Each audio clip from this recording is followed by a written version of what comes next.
Welcome to the Digital Podcast. Today, we are starting a focus series of conversation around ERP and digital transformation.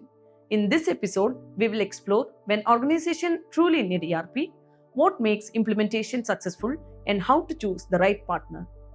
Joining me is Sunil Joseph. Thanks, Lisha. Happy to be here. And I'm glad we are starting this series. At what point does an organization truly need to consider ERP? See, that's a good place to start. Most people, they think ERP is needed when a company reaches a certain size. And I don't really agree with that.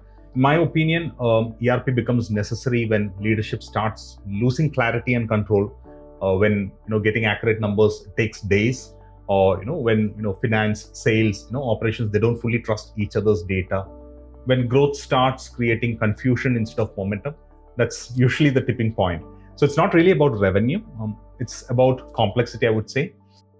See, every organization runs on what we can call the 5 M's: manpower, money, materials, machines, and methods. So in simple terms, we're talking about people, capital, inventory or services, assets, and the way work gets done. So as these 5 areas grow and they become interconnected, governance becomes critical, and that's where ERP comes in. Once an organization decides to implement ERP, what are the absolute non-negotiables for success? See, I'll keep this simple. In my experience, ERP success is not just about selecting the right software. It's about the alignment between leadership, business teams, and the implementation partner. And we've seen 3 elements consistently make the difference. First of all, a clear ownership. So ERP touches multiple functions. So having defined business owners for each stream creates clarity and momentum. Secondly, timely decisions. ERP projects, they involve important process choices. So when decisions are taken in a structured and timely way, the program moves smoothly. Third, openness to process standardization. So, SAP brings global best practices, and many organizations, they want transformation, but change in process requires commitment. When organizations are willing to adopt and refine those practices, the system becomes stable and scalable. There are many SAP partners globally. How should decision makers evaluate the right one?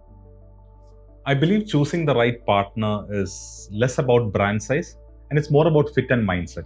So the thing is, you're not just selecting a vendor, you're choosing a team that will work closely with your business during a very sensitive transformation.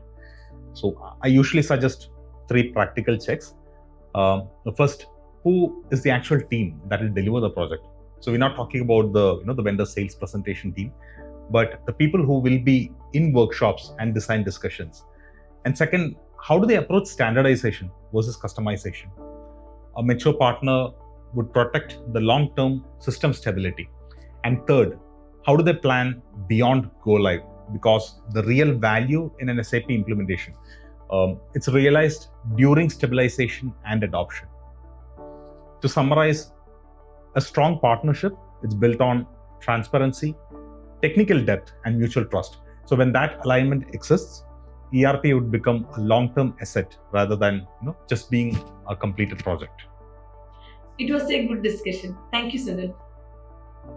In the coming episodes, we will explore each of these areas in greater depth, from governance and stabilization to long-term value realization.